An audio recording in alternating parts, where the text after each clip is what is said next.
Hello students, good morning. 8 बज गए क्या? हाँ, 8 तो बज गए। आपसे मिलने का समय हो गया। ठीक है, मैं अशोक सर आप सभी स्टूडेंट्स का यूट्यूब चैनल के में अपने यूट्यूब चैनल में फ्री ऑनलाइन क्लासेस में आप सभी का वेलकम करते हैं। ठीक है, ये उम्मीद करते हुए कि आप और आपका फैमिली पूरी तरह से सेफ होंगे। ठीक है, इस कोरोना के काल में, ठीक है, कोरोना के प्रोटोकॉल्स को फॉलो करते हुए आप आगे बढ़ रहे होंगे। चलिए, आप क्लास को स्टार्ट करते हुए सबसे पहले ये बताओ, क्या क्लास समझ में आ रहा है या नहीं? क्लास में मजा आ रहा है कि नहीं? क्या आप मेरे क्लास को एंजॉय कर पा रहे हैं या नहीं? अगर नहीं तो फिर क्लास करने से कोई फायदा नहीं, और हाँ तो पूरा शिद्दत के साथ, पूरा मन के साथ आगे बढ़िए। विश्वास दिला सकते हैं कि आपको को ठीक है, जीरो लेवल से स्टार्ट करते हैं। हम जीरो से स्टार्ट करते हुए कंपटीशन तक पहुंचाने का कोशिश कर रहे हैं। ठीक है, आईआईटी का मेंस के लिए भी आपको फर्दर एक्स्ट्रा कोई पढ़ने का जरूरत नहीं पड़ेगा अगर आप मेरे क्लास को सही ढंग से फॉलो कर जाते हैं। तो चलिए, आज इसी में एक बहुत ही मजेदार टॉपिक, इंटरेस्टिंग टॉपिक के साथ शुरुआत कर रहे हैं। वो है आपका geometrical interpretation of any complex number. किसी भी कॉम्प्लेक्स नंबर का ज्योमेट्रिकल मीनिंग बहुत इंपॉर्टेंट। शायद ही कोई ऐसा ईयर होता होगा जिसमें इस टॉपिक को टच नहीं किया जाता है। और ठीक है, मतलब कंपटीशन में या आईआईटी का मेंस में तो रेगुलर में रिपीटेड टाइप है ये। तो आप इसको पढ़ने को तैयार है, सीखने को तैयार है? अगर सही मन से शुरुआत कर रहे हैं तो चलिए हम आपको सिखाने का पूरा कोशिश करेंगे। देखिए, इस टॉपिक का पूरा कॉन्सेप्ट, आज का पूरा कॉन्सेप्ट आप ओवरऑल इतना ही सीख रहे हैं कि कोई भी कॉम्प्लेक्स नंबर, ठीक है, कोई भी complex number represents a points. ठीक है, ज्योमेट्री में कोई कॉम्प्लेक्स नंबर एक पॉइंट को रिप्रेजेंट करता है। मतलब देखो, हम लिख के रखे in geometry any complex number x plus I y represent a point. कौन सा पॉइंट? जिसका कोऑर्डिनेट क्या हो जाएगा? X y. ज्योमेट्री पॉइंट से रिप्रेजेंट होता है ना, तो पॉइंट होगा एक्स वाई। एग्जांपल के तौर पर जैसे 3 प्लस 4 आई क्या रिप्रेजेंट करेगा? 3 और 4। 4 माइनस 5 आई क्या रिप्रेजेंट करेगा? 4 और माइनस 5। 7 प्लस आई इंटू 0, 7 इंटू 0, और 0 इंटू 3 आई बराबर क्या रिप्रेजेंट कर रहा है? तो 0 3। तो आप देख सकते हैं कि every complex number represents a points, एक पॉइंट को रिप्रेजेंट करता है। ओवरऑल कंसेप्ट इतना ही। हाँ, इसी को हम जो पूरा डील करेंगे, जो भी ज्योमेट्री यूज करेंगे, लेकिन सीख के आप इतना ही जा रहे हैं कि complex number represent a point. क्या हो गया रबत? और पढ़ना चाहिएगा। आओ देखते हैं। सीरियसली, कोई भी कॉम्प्लेक्स नंबर जस्ट एक पॉइंट को दर्शाता है। अब कोई पॉइंट को दर्शाना है, तुम बताओ, ज्योमेट्री थोड़ा जानता है। अगर हम तुमको एक पॉइंट को दर्शाने कहेंगे तो क्या होगा? पॉइंट को दर्शाने, जैसे अगर आपसे मैं किसी को हम बुलाए बोर्ड पर, कहे कि बोलो 2 और 1 को दर्शा दो, वो स्टूडेंट आएगा बोर्ड पर, आराम से क्या करेगा? ऐसा ऐसा खींचेगा, कहेगा देखिए सर ये 1, ये 2, ये 2 और ऊपर में 1, यहां पर 2 1 हो सकता है। क्या है? ठीक है, क्या उसको हम ये वाला एक्सिस खींचने के लिए बोले थे? नहीं बोले, तो भी नेसेसरी है कि वो खींचा, ये घिसा। क्या ये बात आप समझ सकते हैं? तो ये बात समझो कि कोई भी पॉइंट रिप्रेजेंट करने के लिए एक फिक्स पॉइंट का आवश्यकता तो पड़ेगा ही पड़ेगा। साथ में ये दो परपेंडिकुलर लाइन का आवश्यकता पड़ता है। एक फिक्स पॉइंट और दो परपेंडिकुलर लाइन का आवश्यकता तो पड़ता ही पड़ता है। ये बात ठीक है? तो हम इसी बात को लिखवाएंगे नहीं, सुनते चलो। केवल बोल रहे हैं कि टू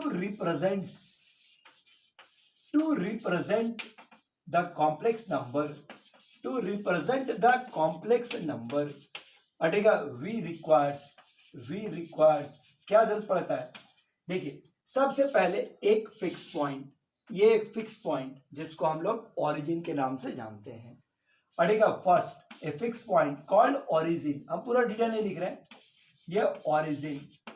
ठीक है, साथ में दो परपेंडिकुलर एक्सिस, कोऑर्डिनेट एक्सिस, ठीक है, दो perpendicular lines, two perpendicular line, जिसको हम लोग कोऑर्डिनेट एक्सिस, एक्स एक्सिस और वाई एक्सिस, यहां पर इसको हम लोग रियल एक्सिस और इमेजिनरी एक्सिस के नाम से जानते हैं। ठीक है, इमेजिनरी एक्सिस के नाम से जानते हैं, इमेजिनरी एक्सिस, ठीक है, रियल एक्सिस और इमेजिनरी एक्सिस। और ये पूरा जो सतह है जिसमें ये सारा रिप्रेजेंटेशन वाला खेल चल रहा है, इन पूरे सतह को हम लोग बोल सकते हैं, ठीक है, Argand plane. Argand plane, D silent है, आर्गन प्लेन, इसका नाम है आर्गन प्लेन। ठीक है, पूरा जो प्लेन है उसका ज्योमेट्री में इसको कार्टेशियन प्लेन कहते हैं, यहाँ पर ये आर्गन प्लेन। तो देखो ये वाला फिक्स पॉइंट हो गया। फिर से देख लो क्या बोले कि किसी भी पॉइंट को रिप्रेजेंट करने के लिए क्या जरूरत पड़ता है, एक ओरिजिन, टू परपेंडिकुलर लाइंस और एक प्लेन, जिनको हम लोग फिक्स पॉइंट को क्या बोल सकते हैं, ओरिजिन। यही है fix point, that is origin. साथ में दो एक्सेस, जिसको कॉम्प्लेक्स नंबर के लिए रियल एक्सेस और इमेजिनरी एक्सेस के नाम से जाना जाता है, इमेजिनरी एक्सेस। और ये पूरा जो सतह हुआ इसको हम लोग बोल सकते हैं आर्गन प्लेन। अड़ेगा आर्गन प्लेन, क्या यहां तक ठीक है। अब जैसा कि सिंपल ज्योमेट्री में होता है, ठीक है, the complex number x plus I Y is represented by a point, कौन सा पॉइंट, एक्स वाई। मतलब अगर कहेंगे कॉम्प्लेक्स नंबर को दिखा दो तो इधर x और ये y, ये देखो x प्लस आई वाई, ठीक है, ये कॉम्प्लेक्स नंबर डिनोट करता है इस पॉइंट को, x y को। अड़ेगा x प्लस वाई को रिप्रेजेंट करना है तो आप आराम से नोट कीजिए x और y। क्या आप x और y जानते हैं ना, तो y एक्सिस से दूरी को x बोलते हैं और ये वाला y। यही रिप्रेजेंटेशन है कि कोई भी कॉम्प्लेक्स नंबर एक फिक्स पॉइंट को रिप्रेजेंट करता है, जिसका पॉइंट क्या हो गया, x। चलिए ठीक है। अब आओ कि रिप्रेजेंटेशन मतलब geometrical meaning of a modulus, argument and conjugates. Next topic में आओ, geometrical meaning of modulus, argument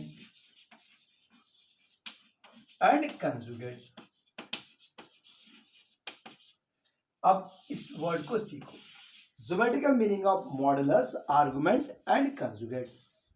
अड़ेगा modulus लिखा, अगर if z is any complex number या z is equal to x by any complex number, कोई complex number है, any complex number, बताओ क्या आप इसका मॉड निकालने जानते हैं, क्या आप मॉडुलस को जानते हैं।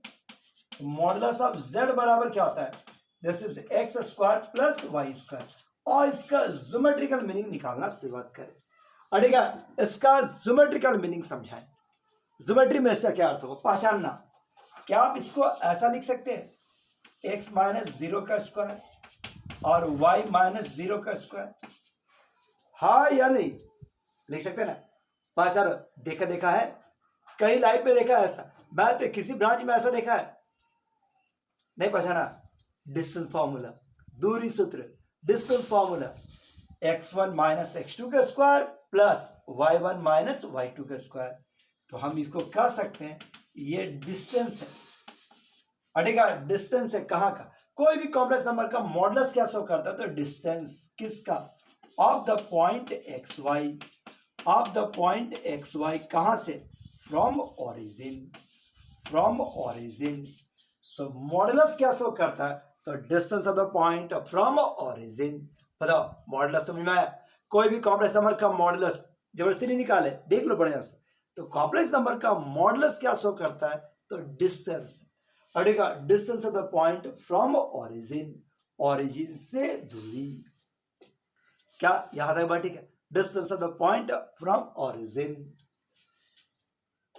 चलिए अब इसी को थोड़ा सा क्वेश्चन बनाने के लिए कुछ और डाटा चाहिए, तो हम इसको एक चीज ले लेते हैं ऐसा नोट करते हुए, या also if z is any complex number, अगर z कोई complex number, z x plus I Y is any complex number, कोई एक कॉम्प्लेक्स नंबर है, is any complex number and z naught बराबर x naught plus I Y naught is any other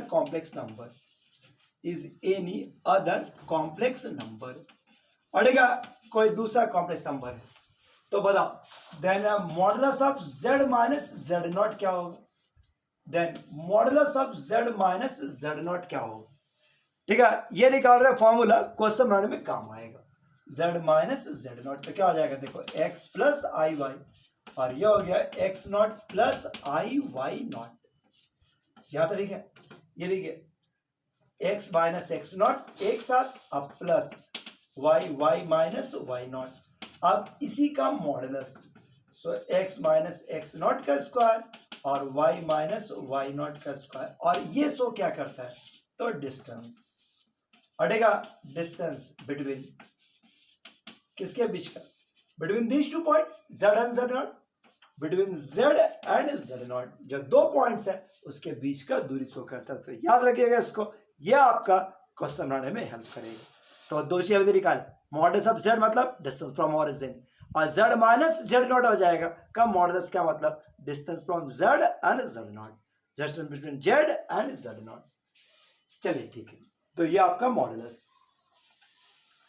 ये चीज को देखिए। इसके बाद आर्गुमेंट का ज्योमेट्रिकल मीनिंग, आर्गुमेंट का अड़ेगा, नेक्स्ट वर्ड है आर्गुमेंट्स अड़ेगा। अब अगला वर्ड है आर्गुमेंट का ज्योमेट्रिकल अर्थ, इसको सीखिए, ठीक है। इफ जेड बराबर X plus I Y is any complex number, is any complex number,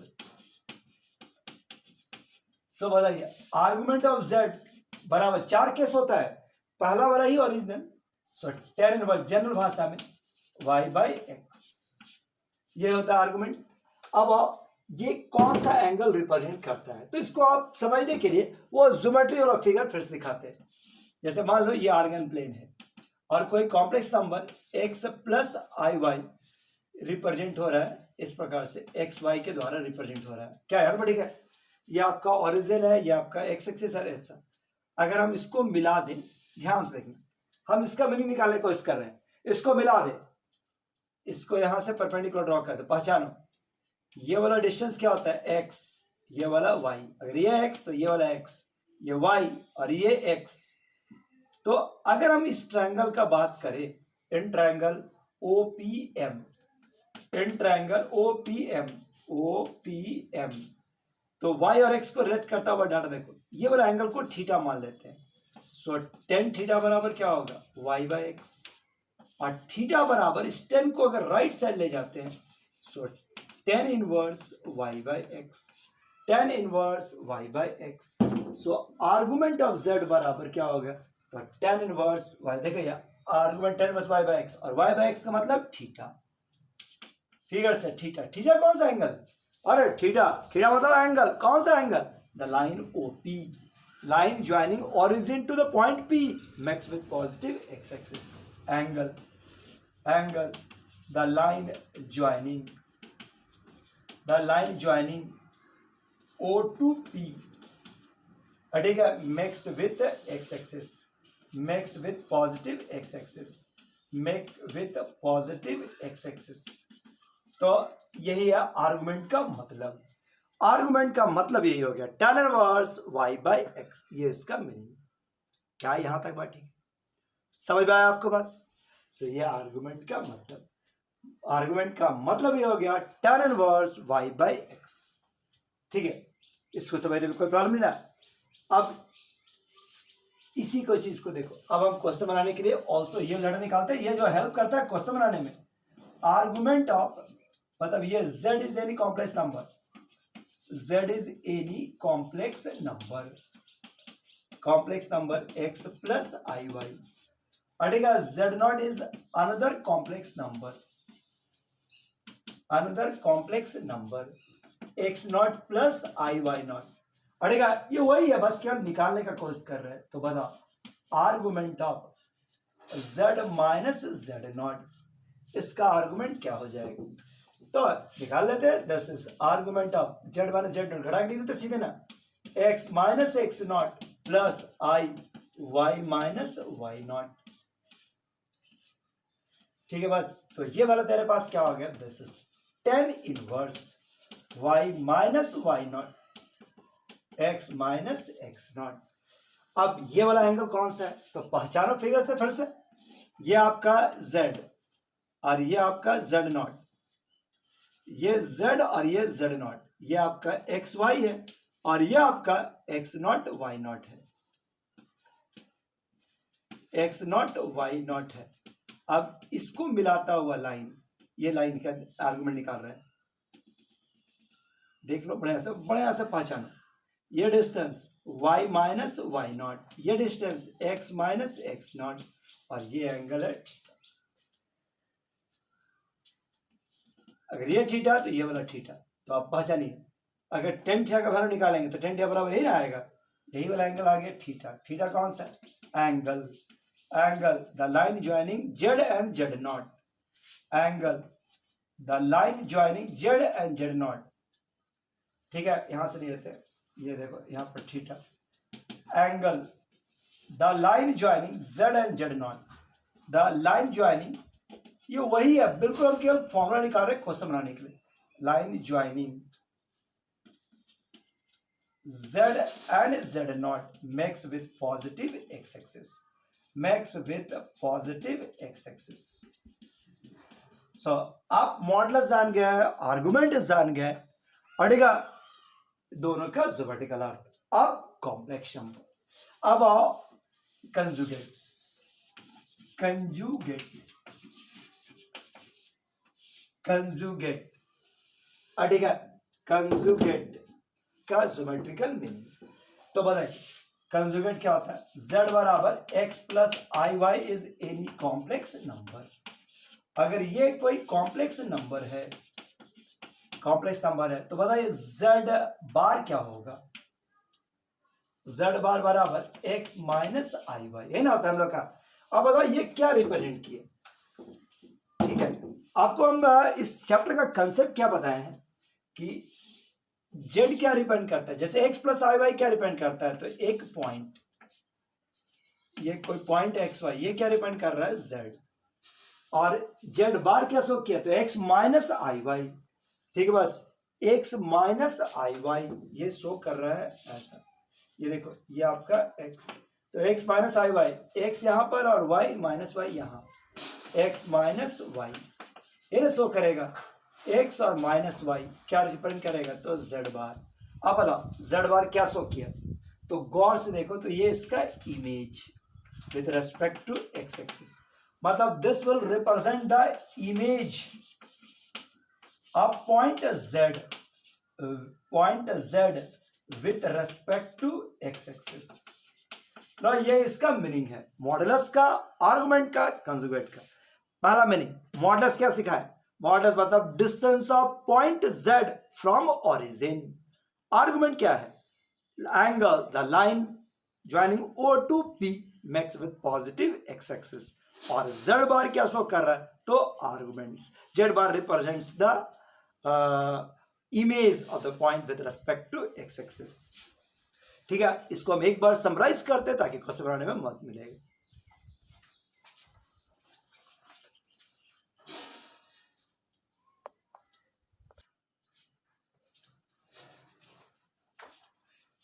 लो जो आपको अभी हम बता रहे थे वो सारा कंसेप्ट यहां पर हम लिखिए।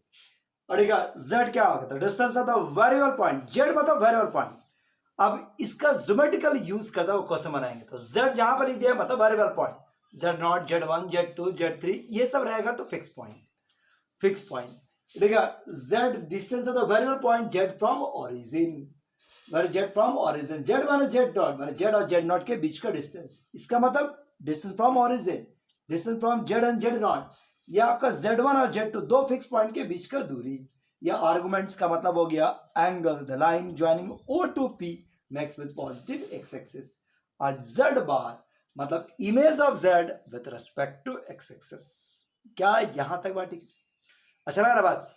अब इसी दर्शकों से देखते हैं, अब इसको क्वेश्चन को यूज करना थोड़ा सा ध्यान देते हैं, जवाब बहुत हड़बड़ी में नहीं है, हम इसको 2 क्लास या 3 क्लास जरूर पढ़ा, 3 क्लास में मिलेंगे, लेकिन आप एक एक करते हुए शुरुआत कराते हैं।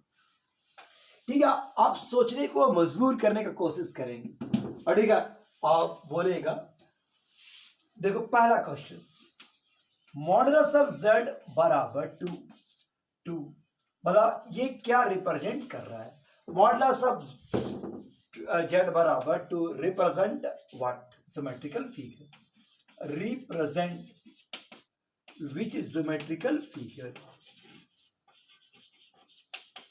ठीक है, ये किस ज्योमेट्रिकल फिगर को रिप्रेजेंट करेगा, मॉडुलस ऑफ z बराबर 2, बताइए ये किस ज्योमेट्रिकल फिगर को शो कर पा रहा है। मॉडुलस ऑफ जेड बराबर 2 क्या रिप्रेजेंट करेगा? बोलो। मॉडुलस ऑफ जेड बराबर 2 किस ज्योमेट्रिकल फिगर शो करता? मॉडुलस ऑफ जेड तुरंत उसका मीनिंग ये क्या है? तो distance of variable point z, variable point z from origin, origin is equal to 2। ये मतलब रहा। मतलब देखो हम सोचने का तरीका, क्वेश्चन पॉइंट नहीं है, सोचने तरीका क्या। जब भी ऐसा देखिए मतलब डिस्टेंस तुरंत दिमाग में आए कि जेड वो पॉइंट है जिसका ओरिजिन से दूरी 2, ओरिजिन से दूरी 2। रटो मत, रट तो तुरंत हम एक लाइन बता सकते हैं, लेकिन फिक्स करते हैं। पहले हम ओरिजिन को दिखाएं। ये देखिए ओरिजिन बोला ना, ये ओरिजिन है। अब अपने आप को समझाओ, जेड के बारे में सोचो। जेड वो पॉइंट है, फील करो, महसूस करो। जेड क्या है? जेड वो पॉइंट है जिसका ओरिजिन से दूरी 2 यूनिट के बराबर है। ये ओरिजिन 2 यूनिट कहां पर हो सकता है? यहां, यहां हो सकता है, और भी कहीं, यहां भी तो हो सकता है, यहां भी सकता है, और यहां। ओरिजिन से दूरी 2, क्या यही 4 पॉइंट हो सकता है? यहां से दूरी 2, यहां पर नहीं होगा 2, यहां पर देखो, यहां भी हो सकता है, यहां ये भी संभव है 2, ये भी 2 है, ये भी 2 है, ये भी 2 है, ये भी 2 है, ये 2, ये 2 और ये वाला 2 पॉइंट्स, ठीक है, ये 2 पॉइंट्स है, ये सब संभव है। सब तो 2-2 यूनिट की दूरी पर है, नहीं, ठीक है, सब 2-2 यूनिट के दूरी पर है।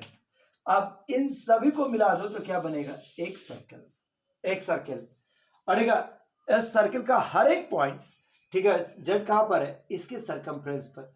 मतलब हम कह सकते हैं कि दिस विल रिप्रेजेंट्स, क्या रिप्रेजेंट कर रहा है? एक सर्कल जिसका सेंटर कितना है? 0 0 और रेडियस कितना है? 2। तो ये इसका ज्योमेट्रिकल मीनिंग है। मतलब सो कह सकते हैं कि z lies on the circle, Z कहां पर मौजूद है? ऑन द सर्किल, वैसे सर्किल पर whose centre is 0 0 and radius is 2, and radius is 2। पर z वैसे सर्किल के सेंटर, सर्किल पर लाइज कर रहा है, या वैसे सर्किल पर मौजूद है, या वैसा सर्किल रिप्रेजेंट कर रहा है जिसका सेंटर कितना है? 0 0 और रेडियस 2। बोलो समझ में आया? कभी सोच सकता है कोई आदमी कि ऐसा भी मीनिंग रख सकता है, ऐसा भी मीनिंग रख सकता है। लो इसको बता, मॉडुलस ऑफ जेड बराबर, मॉडुलस ऑफ जेड बराबर 5, पता क्या रिप्रेजेंट करेगा? अरे यही क्वेश्चन हो गया। मॉडुलस ऑफ जेड बराबर 5, तो ये 5, मतलब ये हो गया कि ये रेडियस अवर कितना है? 5, रेडियस 5, देखो कितना छोटा सा बात। सो यही आपका मॉडुलस। समझ में आया बात? अगला क्वेश्चन देखो, z माइनस 2 प्लस 3i का मॉडुलस बराबर 4। मतलब समझना, पता ये क्या रिप्रेजेंट करेगा? z माइनस 2 प्लस 3i का मॉडुलस 4 के बराबर है। तो ये बोले डिस्टेंस ऑफ z कहां से? फ्रॉम ओरिजिन की जगह पर, फ्रॉम z माइनस जेड, में भी सिखा देना, फिक्स पॉइंट 2 3, फ्रॉम 2 3 से इसका दूरी कितना है? 4। अब अपने आप को समझाओ, ये क्या बोला? मतलब ऐसा जरूर लिखना, विश्वास मानो बहुत फायदा देगा, बहुत अच्छा लगेगा। Distance of variable point z from 2 3, z एक वैसा पॉइंट है जिसका 2 3 से दूरी 4। अच्छा देखते हैं क्या शो करता है। 2 3 मतलब, 2 3 मतलब ये 2 और ये 3, लो यहीं पर आ सकता है 2 3, तो ये आपका 2 3 हो गया, यही ना हो गया। अब z वैसा पॉइंट है जिसका 2 3 से दूरी निकाला जाए चाहे 4 के बराबर है। क्या आप नहीं दिखा सकते? यहां से 4, मतलब सर्किल बनेगा ना, सर्किल जिसका सेंटर कितना हो गया? ये देखो ऐसा, रेडियस कितना है? 4, मतलब 10 वाल रिप्रेजेंट, ऐसा कर सकते हैं। सो कहा जा सकता है z lies on the circle, z lies on the circle, हटेगा, z उस सर्किल पर लाइज करेगा which center is 2 3, which center is 2 3 and radius is 4, and radius is 4। z उस सर्किल पर लाइज करेगा जिसका सेंटर 2 3 और रेडियस 4। क्या समझ में आ रहा? बस अच्छा लगा कि नहीं? चलिए अब मान लो ऐसा क्वेश्चन रहता, ये क्वेश्चन देख चलो, z जेड, ठीक है, Z modulus of Z is greater than 3, मान लो ऐसा ही कुछ क्वेश्चन। अब देखो तुरंत हमारी जरूरत नहीं है, कोई भी इसमें नहीं बनेगा इससे क्या हो, लेकिन एक बार फिल करके देखो, मेरा थ्योरी अपना के देखो। Distance of Z from origin is greater than 3। Z वो पॉइंट है जिसका ऑरिजिन से दूरी 3 से बड़ा। जेड वो पॉइंट है जिसका ऑरिजिन से दूरी 3 से बड़ा। तो एक छोटा सा बात करें समझने के लिए, रफ के लिए, इसको तुम बराबर समझ लेना, 1 मिनट के लिए बराबर समझो। बताओ आप फिगर खींच सकते ही नहीं, आप फिगर खींच सकते ही नहीं। इनइक्वालिटी को हैंडल करने में सबसे बड़ा चीज को बराबर समझ लो, बराबर, एक मोमेंट के लिए, गलत ही रफ ही जैसा भी, लेकिन कर लो।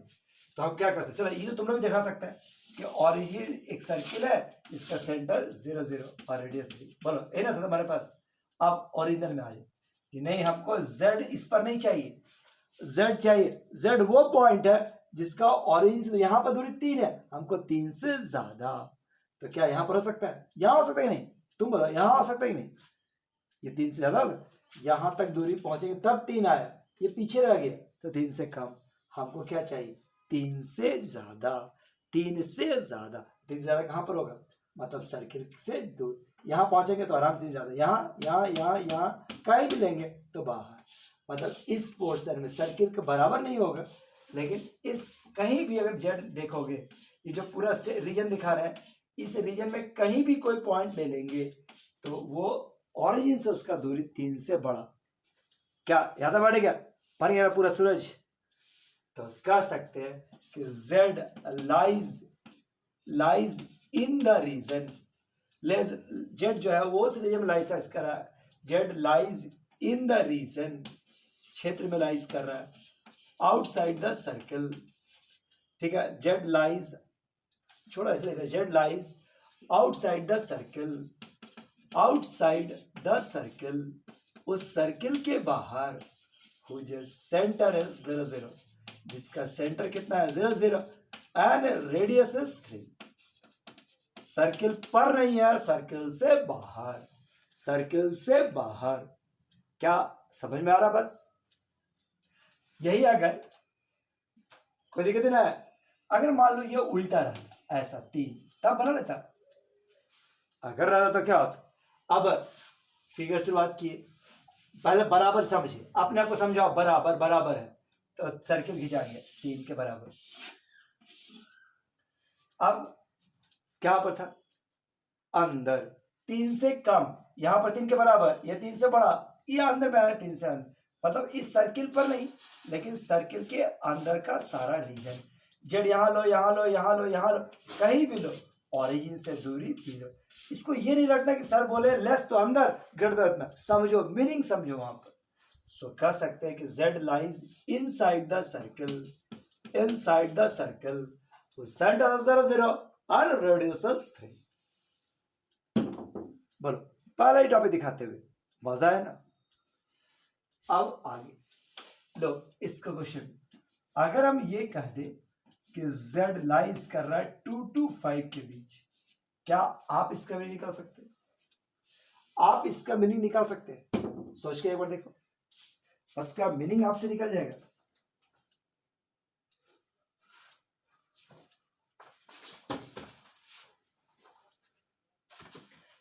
जेड तो यही हो गया, इसको निकालो डिस्टेंस, तरीका इसको कभी नहीं गवाना, distance of Z, variable point z from origin, from origin, ये जो दूरी है ये क्या है, 2 से बड़ा और 5 से छोटा, 2 से बड़ा और 5 से छोटा।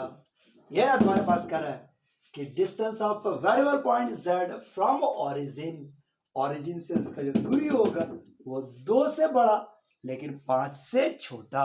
बोला फिगर बनाते हैं, फिगर नहीं एक एक करते हुए, पहले इसको ध्यान दो कि जेड वो पॉइंट है जिसका ऑरिजिन 2 से बड़ा, तो हम बोले कि बराबर साइन से समझना, पहले 2 का फिगर बना, फिगर के समय में बराबर ले लेना, ये 2 के बराबर ले लिए, ये 2 के बराबर, ठीक है, और एक बार 5 के बराबर, तो ये 5, 2 सर्किल बना, कॉन्सेंट्रिक सर्किल बना, एक का रेडियस 2 है, 2 से।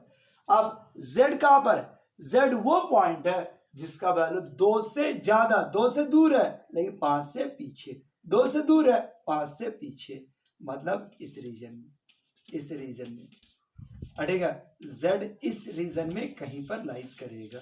z वो पॉइंट है जिसका ओरिजिन से दूरी 2 से ज्यादा लेकिन 5 से कम, यानी ऐसा हम कह सकते हैं। रुको थोड़ा और साफ फिगर बनाते, बीच में अगर कॉर्ड एक्शन नहीं दर्शाते।